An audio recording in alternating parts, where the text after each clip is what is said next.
The forgotten church still haunts me. Rio is a 15-year-old teenager. He visits his grandparents' village during summer vacation. Every year, he spends at least 15-20 days there, away from the noise of the city, basking in the simplicity of village life. A km from their home is a huge mango orchard, one of his favorite spots.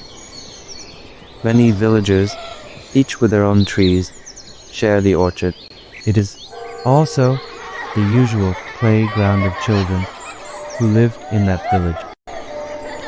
Every afternoon, they would escape the heat under the shade of those towering mango trees, playing games and plucking ripe mangoes. One day, in the midst of their usual mischief, Rio teased his cousin a little too much, and he lost his temper. Enraged, he started chasing Rio. Rio laughed and ran, his feet kicking up dust as he zigzagged through the orchard, dodging between trees, and he didn't stop. He just ran. After what felt like 15 minutes, Rio finally slowed down. His breath was heavy. He turned around, expecting to see his cousin still running after him, but he wasn't there.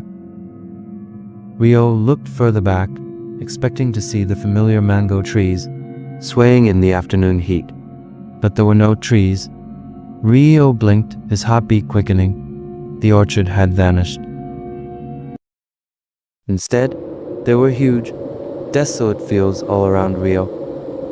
Dry land stretched endlessly in every direction, with no villages, no trees, and no people in sight. A cold shiver ran down his spine despite the scorching heat. He thought, how was this possible? He had only run for a short while. How could he come this far? Rio thought he must have turned around, so he decided to walk back in the same direction that he had come from. He walked for at least 30 minutes, but the orchard never appeared. And then, in the middle of nowhere, he saw it. A church. Small, ancient-looking structure stood alone amidst the barren land. It appeared to have been deserted for decades, with crumbling walls and peeling paint. A strange unease settled in his chest. Why would there be a church?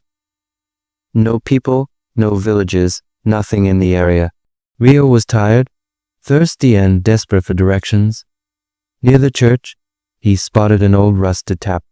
Without hesitation, he rushed towards it and started drinking the cool water. That was when he heard slow, uneven footsteps approaching. Rio turned his head and saw a man in a black robe limping towards him. His face was wrinkled with age, and a deep scar ran across his forehead. He moved with difficulty, one leg dragging behind the other.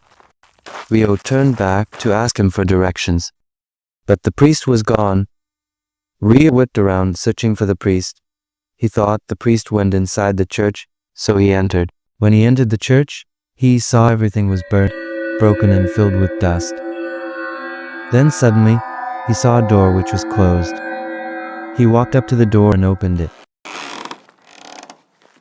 He saw a skeleton tied up on an old burnt chair, who looked just like the priest whom he met a few minutes ago, because both were wearing the same Christ locket. Rio understood the crippled man could not have just disappeared. He was a ghost. Fear gripped his chest. Rio's hands turned cold, and then, without thinking, he ran. Sweat streamed down his face as he sprinted across the barren fields, his legs moving on their own. He had no idea where he was going, but he recited the Lord's Prayer under his breath, praying for a way out. Rio ran for what felt like forever, his throat dry, his chest aching. And then suddenly Rio saw another church, but this one was different. It wasn't in ruins. The walls were intact, the paint fresh, and near it, beneath the shade of a peepul tree, sat a group of villagers. Panting, Rio came and sat down in front of them. He looked terrible, drenched in sweat, covered in dust, his face pale with fear. Seeing him, the people quickly stood up and asked him, "What's wrong with you?" Through ragged breaths, Rio told them everything. They listened, their faces turning serious when Rio mentioned the crippled priest. One of them asked for Rio's grandfather's name.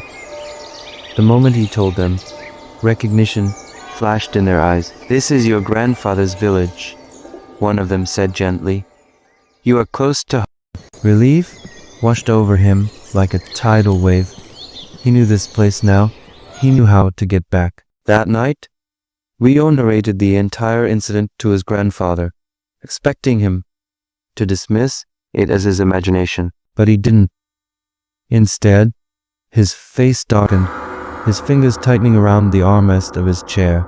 Then in a hushed voice, grandfather told Rio, "Long ago, there was a church near the mango orchard. It had a priest, a crippled man, just like the one you described. He lived alone, guarding a precious Christ. But one night, the dacoits attacked. They looted the church and burnt the priest. They left him to die in the church. After that, the church was abandoned, until eventually, it was forgotten." Rio stared at him, his skin crawling.